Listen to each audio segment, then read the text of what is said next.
tey nag tey ñii dañ maa bëgg a rey tey barke Serigne Touba démb ak tey ñii ñu ngi def lu leen neex ci réew mi ci ñaar ñu ne woon dañoo xuloo démb ak tey ñu ngi def lu leen saf Imam Kanté dégg naa ko ñu mu ne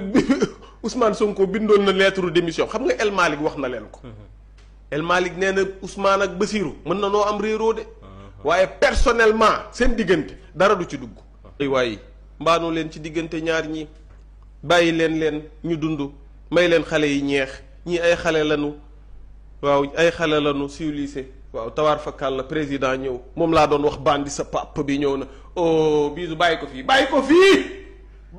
fii bàyyi na ko fi alaaji lii tey la léegi nii tey ci suba waaw lii léegi la woowal ma gaa yi ne leen lii tey la di waa ñii xam nga rek barki démb bi mercredi passé bi Ousmane demul yàq nañu réew mi nee nañu Ousmane gedd na budde na El Malick yaa ma gën a xam kii di ut ku mu far bu Ousmane demee kii dina ko topp kii dina ko ñu waaye yëf yaa ngi nii tey ñëw nañu civilisé nañu ñoom ñett ñëwaat nañu wane nañu ne réew maa ngi ñii dañ maa bëgg a rey bu dee da ngeen maa bëgg a rey ñu yónni leen ci man waaw baax na